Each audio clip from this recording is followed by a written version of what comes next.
Good morning. So the year 2020 marks the 30th anniversary of the adoption of the African Charter on the Rights and Welfare of the Child. On this day, we take stock of the milestones achieved in safeguarding the rights of the child, as well as propose potential solutions to some of the pressing challenges confronting children in our time. I'm Brenda Zedaradido. Welcome to this inclusive discussion as we mark Universal Children's Day. And on that note, allow me to say Happy Children's Day to all the children watching KTN News Special report this morning. Now, this morning on a special program coverage, we have a different guest, a lady and two gentlemen, who will be talking to us about what Children's Day is all about. So I need to give you their profile. So I'll begin with Job Osewe, who is the program coordinator at the Trans de Homes, Netherlands, Kenya country office. He is a child protection specialist. His experience includes child trafficking, OVIC programming, and sexual exploitation of children. He's joining us from Nairobi, Kenya. So that is the profile of Job. Now, let me introduce a lady in this discussion, Pauline Kedogo, who is an advocacy manager, SOS Children's Villages, Kenya, and advocate of the High Court of Kenya. She has over 7 years technical expertise in human rights, policy advocacy, and gender equality. I provide a technical advisory and possess extensive experience in policy advocacy, child rights programming, child rights governance, and child protection and gender programming. She'll be joining us at our city center studio. So that is a rich profile of Pauline right there. Now, the last gentleman to join us is Ibrahim Alubala, sorry for that. He's an advocate of the High Court, specializing in child rights, and currently works as the technical specialist child rights governance and advocacy at Save the Children Kenya. He'll be joining us from Kakamega County. Thank you so much, ladies and gentlemen, for talking to us here this morning on this special broadcast when it comes to World Children's Day, also known as the World Children Rights Day. So, let me begin with Job in this. Let me just introduce Job, and we begin this discussion with you, Job. So we're talking about a Children's Day. What are we celebrating about? Is there anything children can celebrate about? Thank you, Brenda, and happy Children's Day to the viewers. And good morning to the fellow panelists that we are having here. We have a lot to celebrate for children during this day. A lot has taken place. And if you look at the theme of the day, is about investing in our future, means investing in children. So a number of steps have been made globally. We have various laws that have been put in place to guide the implementation of child rights within the space. Regionally, we've just talked about the African Charter that we are celebrating being 30 years. There are major milestones that have been done. And when you come to Kenya at national level, then the government has done major steps in terms of protecting the children in Kenya. We're talking about a number of laws that have been passed, that have been put in place to be able to protect children. There are others that are under revision just to be able to conform with the current dispensation that we're having. Children have a lot to celebrate because there are spaces for them to celebrate. This is joined by a number of development partners also supporting in terms of working with children to be able to realize their rights. Right. So it's a happy day for the children. I know there are a lot of things that still need to be done, but I think we'll be able to discuss that. Yeah, there is. Yes, Job, there is a lot that we'll discuss about during this discussion about Children's Day. But let me bring in Pauline. And the reason as to why I want to pose this question to Pauline, it's because you're also an advocate of the High Court. You've done a lot of research. You've done a lot of groundwork when it comes to children. And you know, Pauline, on November 20th, 1959, the United Nations adopted the Children's Rights Declaration. And November 20th, 1989, almost all states, taking part in the UN, ratified the International Convention for Children's Rights. To this day, it's only the US and Somalia that have not ratified this convention.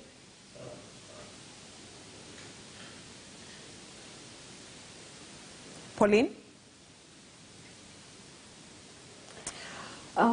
Yes, Brenda, thank you for your question. I think I've lost you at some point. Can I repeat the question, if you don't mind? Yes.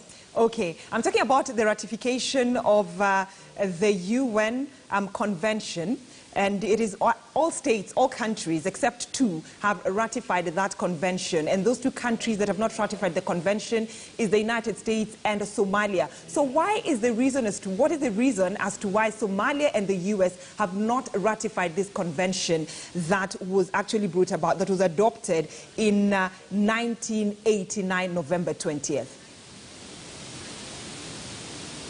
Okay, so thank you for your question. Basically, the ratification of these treaties is to ensure commitment towards implementation of the rights of children, and this is done by the member states of the UN. So basically, it's about having the member states renewing their commitment towards the rights of children and the full realization of their governments.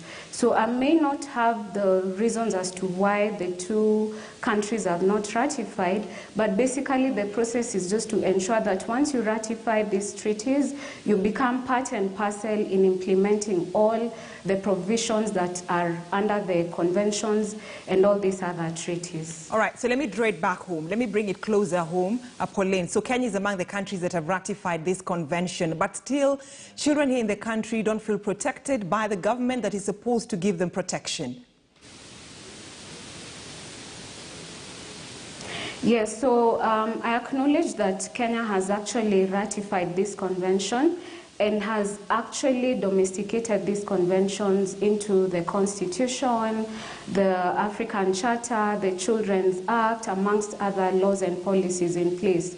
So yes, having ratified, children are also experiencing a number of abuse issues because of some of the gaps that are seen even within the community. So we appreciate that there are systems and structures that have been put in place, for example, by the Ministry of Labour and Social Protection, where we have the Department of Children's Services, the National Council for Children's Services, amongst other systems and structures who continue to play a pivotal role towards ensuring that these rights are realized.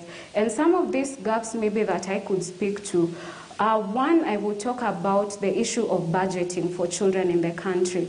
So even as we go about the emerging concerns about revenue allocation at the county and national level, the biggest question of concern is, do we have directions, guidelines, or policies that speak to allocation of resources towards child welfare programming in Kenya? So this could be one of the gaps that children are actually experiencing and not able to realize their full rights. Then the other issue is also on the participation of children, having their voices heard on all matters that concern them. All right. So, Ibrahim, I mean, Children's Day, but the UN aims at attracting the attention of important issues that need to be addressed. So talk to us about the issues that need to be taken into consideration during today's celebration.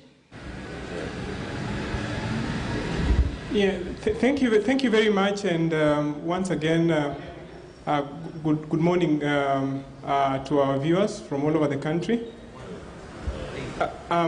Yeah, the issues about, maybe just to reiterate what Pauline had indicated around the convention, and like you properly brought it out during the introduction, this convention traces its roots to the first declaration that was made immediately after the First World War.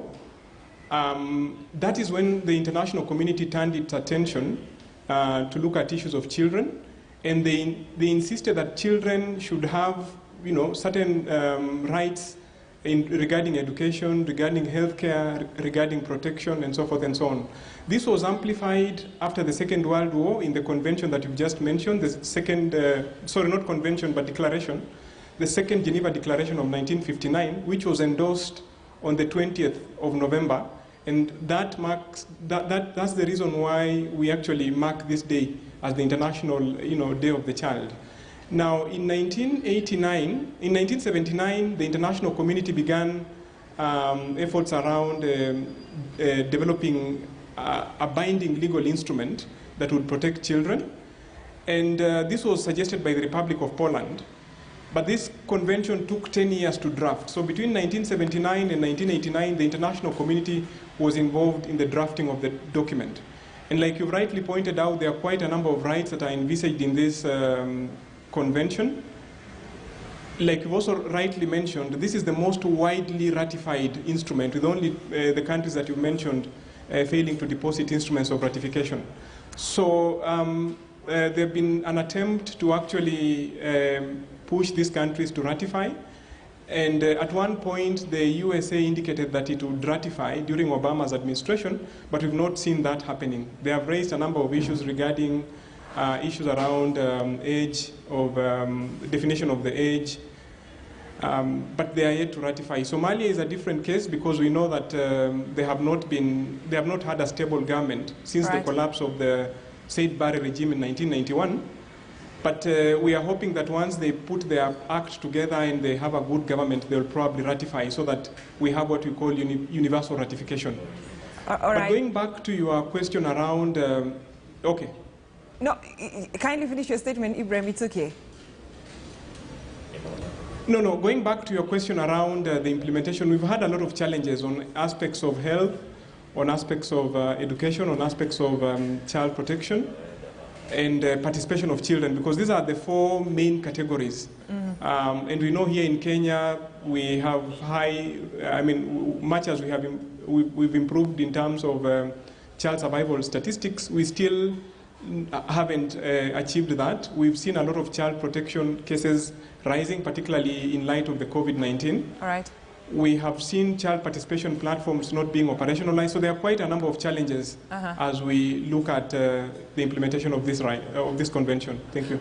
All right, so Job, no, I really like my panelists for this discussion because you're all experts in your area. So, I mean, you'll be giving me the answers that I need and also answers that our viewers need, especially children. So, Job, you deal a lot with specialization of children's rights. And the World Children's Day actually promotes the welfare of children around the world. But the saddest thing is there are children who are being raped. Others are being exchanged for labor in terms of being involved in labor work duties. And I'm so sure, walking around, you've seen children selling sweets.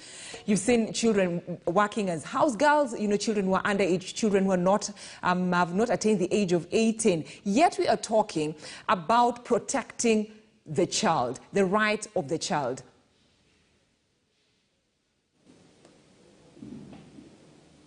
Thank you, Brenda. And it's true that what you've mentioned are some of the challenges that we are still facing in the current era of time after all the laws that we are having. And it's true we meet some of these issues, and I think this will spring one of the challenges that we are facing even during the COVID-19. You talked about child labor, which we've really seen to have increased during this pandemic period due to the fact that there's some loss of jobs, there's fear of no employment among the families, and the only thing that is remaining for the family is to send out children to be able to fend for the families. So that's why you see a lot of children on the streets. But again, there are laws within the space that is supposed to be protecting children. The officials are supposed to be looking at in terms of protecting the children. Number two, you talked about child trafficking, and again, one of the issues that might lead to that is the exploitation. There is that exploitation aspect that also emanates from the trafficking component, and all this boils down to the poverty situation that most of the families or communities are in. Number three, the issue that I think you've not mentioned but it's worth mentioning during the COVID-19, we're talking about issues of child, talked about defilement, for example. That has been on the rise right now, defilement stroke incest. Just because children are at home, they are idle, nobody's monitoring them. Then being banged at home, that has also exposed them into a lot of abuse that we are talking about right now. All right. Thank you for that, Job. Job, I was about to tell you that you just hold your mind just a little bit because we shall be getting into that discussion about the effects of COVID-19 on children during this time of the pandemic. Okay. All right. So let me bring in Pauline. Pauline, an advocate, you deal a lot with issues to do with children. And according to the United Nations, parents, teachers, and people from different walks of life play a crucial role in celebrations. However, they are the same people who are not protecting their children. And I'm so sure, Pauline, you've probably handled cases or even watched news, read it from the newspapers, or even heard it from the radios of how fathers are molesting their own daughters?